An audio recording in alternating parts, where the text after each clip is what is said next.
कशिश मिश्रा जी पुणे से। महाराज जी, आलस और मोबाइल के अधिक प्रयोग पर जीत कैसे पाया जाए? अब ये तो हाँ, इसमें तो अपने को देखो अभ्यास, इसमें भी नींद, भोजन, बोलना और भोग, इनको आप जितना चाहो बढ़ा सकते हो, जितना चाहो घटा सकते हो।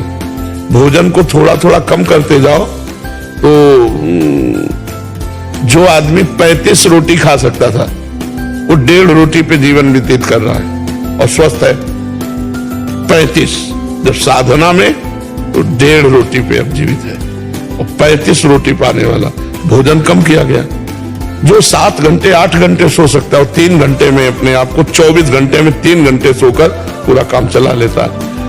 बोलने का अभ्यास बहुत होता है, मौन रखना बहुत कठिन होता है। कम बोलो, कम सो, कम खाओ और भजन करो तो आलस से खत्म हो जाएगा। और जब भजन में रुचि होगी तो मोबाइल में क्या देखे, सब झूठी बातें हैं। कोई सीरियल है, कोई सिनेमा है, कोई नौटंकी, सब झूठी बातें। क्या देखना है उसमें? केवल समय नष्ट करना। और इतना सामग्री मोबाइल में है कि अगर 24 घंटा लगे हो तो लगे रहो। फेसबुक है और कौन, हाँ इंस्टाग्राम, जो का, हाँ ये सब इसी में लगे रहो, इसी में। पहले मैं चाहता फोन बहुत, बाद में आपका चैनल सब्सक्राइब किया। जब भी बोलता चैनल हो तो पूरे फोन में सिर्फ आप ही आते थे 24 घंटे। हाँ, अगर सत्संग सुनोगे तो बुद्धि शुद्ध रहेगी।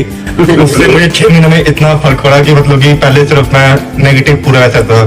कश्मीर मेरी पोस्टिंग है बैंक में, वहाँ रहना मतलब कि अकेले कश्मीर वैसा माहौल भी नहीं है वहाँ, मतलब कि रहना वैसे। अब सिर्फ राधा नाम सुबह सुबह लो, उसका आपने कहा चतुरासी जी पढ़ो, वो पढ़ो, फिर सब करो। मतलब कि अपने बुक बोलती साधक संजीवनी, वो पढ़ो।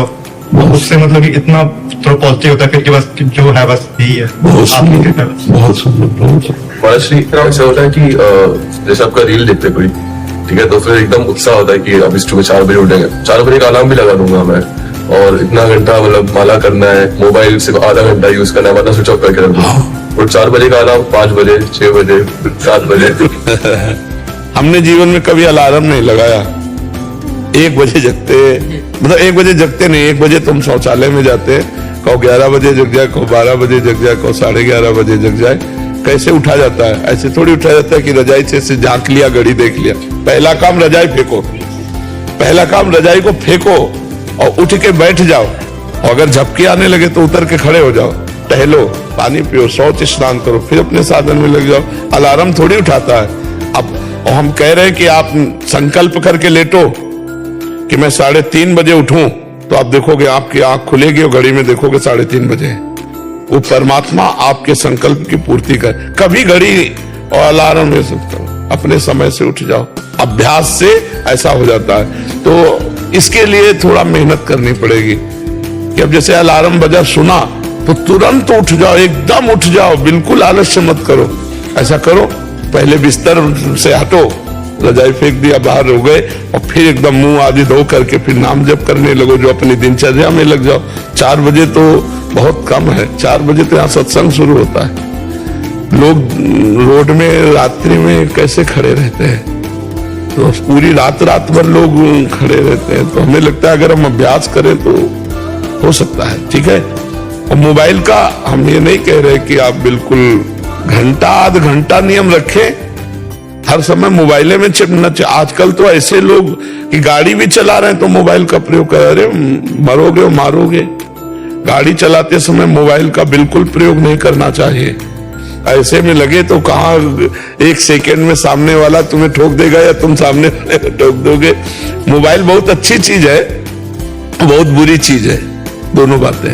अच्छी चीज है कि आप अच्छे उसमें से चैप्टर ले सकते हो, प्रसंग ले सकते हो, समय पर आप किसी को फोन कर सकते हो। बचाव पक्ष में बहुत है और फंसाव पक्ष में भी बहुत है। तो इसलिए विवेक का प्रयोग करो, अच्छा ग्रहण करो, बुरा का त्याग कर दो।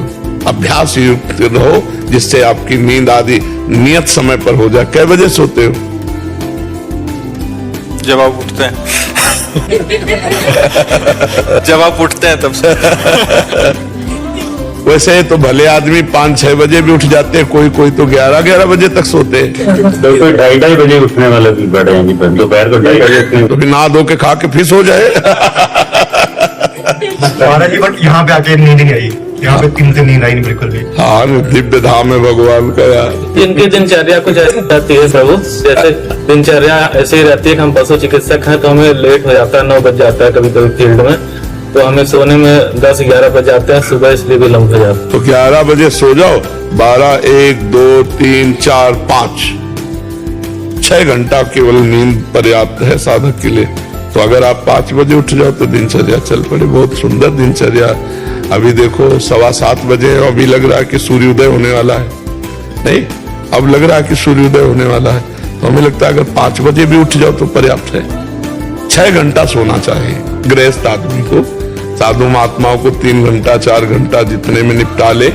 फोन आने लगता है इमरजेंसी केस का, हम लोग तो ऐसे उठ जाते हैं 5 बजे, पशु परेशान जो रहते हैं उनके पास। बिल्कुल बिल्कुल, नाम जप करते हुए और आप पशु सेवा में जाओ, बहुत बढ़िया है। एक हमारा प्रश्न है जी, कि कभी कभी हमें कुछ ऐसे पशुओं का इलाज करना पड़ता है जिनका पशुपालक बस मांस भक्षण और उनके लिए करते हैं, तो क्या उनकी हमें इलाज करने में कभी कभी लगता है हम अप्रत्यक्ष रूप से पाप के भागीदार तो नहीं हो रहे हैं? लेकिन आप तो उसके रोग निवारण के लिए जो गए हैं, वो हत्या के लिए पाल रहे हैं, स्वस्थ करके उसका मांस खाना चाहते हैं, लेकिन आपका उद्देश्य ऐसा नहीं है।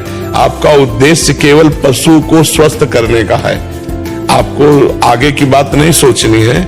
आपके पास फोन मन में बड़ा व्यथित होते हैं कि हम इसको यहाँ बचा रहे हैं लेकिन आगे चल के इसको और हाँ, पर आगे की बात न सोचो। वर्तमान के प्राप्त सेवा को आप केवल उस समय देखो कि इस समय इस पशु को मुझे बचाना है, मेरा कर्तव्य है इसे दुख रहित करना। आगे भगवान जाने। कहीं भी फोन आवे तो आप पहले उस पशु में भगवान देखिए और उस पशु को स्वस्थ करने की भावना कीजिए। यदि हम ऐसा सोचें कि इसको कल कोई मारेगा, तो आज ही हम मार रहे हैं, क्योंकि हमें सूचना मिल गई कि वो रोग से ग्रसित है और हम नहीं गए तो वो तो कल मारता, आज हमने मार दिया। हम जाकर आज उसे बचाएंगे, कल भगवान जाने उसका परिणाम क्या होगा, है नहीं? हर जीव का परिणाम अपना है, तो इसलिए ऐसे विचार के द्वारा हम उस जीव की सेवा करते हैं। आगे का केस भगवान संभाले कि वो हत्या करेगा कि क्या करेगा, हम वर्तमान को देखकर उसको दुख निवृत्त कर देते हैं।